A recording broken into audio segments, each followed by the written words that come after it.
তিতা চুলিখিনি শুকুৱাৰ লগতে চুলিখিনিক বাউন্সি লুক এটা দিবৰ কাৰণে মই কিনিছিলোঁ আৰবান য়োগৰ এইডাল হট এয়াৰ ব্ৰাছ। আৰু এই ব্ৰাছডালৰ তাঁৰডাল দেখিছে এই ধৰণে 360 ডিগ্ৰীত ঘূৰে আৰু ব্ৰাছডালৰ ওপৰত নট এটা আছে যিটোত ধৰি চুলিখিনি শুকুৱাৰ লগতে চুলিখিনি এই ধৰণে বাউন্সি লুক দিবৰ কাৰণে বহুত বেছি সহজ হয়। আৰু এইডাল দেখিবলৈ যদিও শকত ওজন কিন্তু একেবাৰে নাই। এই ধৰণে ইচ্ছা কৰিলে চুলিখিনি ইন কৰিও ষ্টাইল কৰিব পাৰি আৰু যদি ইচ্ছা কৰা যায় চুলিখিনি এই ধৰণে আউট কৰিও ধুনীয়াকৈ চুলিখিনিক এটা ষ্টাইল দিব পৰা যায়। মোৰ হেয়াৰ কাটটো আউট কৰিলে ভাল লাগে, গতিকে মই আউট কৰিয়ে দেখুৱাই দিছোঁ। এইডাল মই মিন্ত্ৰাৰ পৰা লৈছিলোঁ আৰু দামটো লৈছিলে 1900 টকা।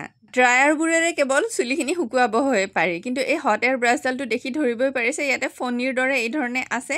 চুলিখিনি যেনেকৈ ইচ্ছা তেনেকৈ এটা ধুনীয়া বাউন্সি লুক দিব পাৰি। চিধা চুলি, কেঁকুৰা চুলি, ঢৌ খেলোৱা চুলি, যিকোনো চুলিৰ গৰাকীয়ে এইডাল ব্যৱহাৰ কৰিব পাৰে। ইয়াতে 3টা টেম্পাৰেচাৰ আৰু 2টা স্পীড ছেটিং আছে। বিশেষকৈ ঠাণ্ডাৰ দিনত চুলিখিনি শুকুৱাবলৈ এনেকুৱা যদি এটা সঁজুলি পোৱা যায়, তাতে আৰু বোলে সঁজুলিটোৱে চুলিখিনি ধুনীয়াকৈ ষ্টাইলো কৰি দিয়ে, তেতিয়াহ'লে নিশ্চয় ব্যৱহাৰ কৰি ভালেই লাগে বাৰু। আৰু কোনোবা অনুষ্ঠানত বা বিয়া বাৰুত যাব লগা হ'লেতো এই হট এয়াৰ ব্ৰাছডাল বহুত বেছি কামত আহে। এবাৰ কিনিলে যিহেতু বহুত বছৰলৈ ব্যৱহাৰ কৰা যায়, সেইকাৰণে মই ভাল ব্ৰেণ্ডৰ মানে আৰবান য়োগৰে এইডাল কিনিছোঁ।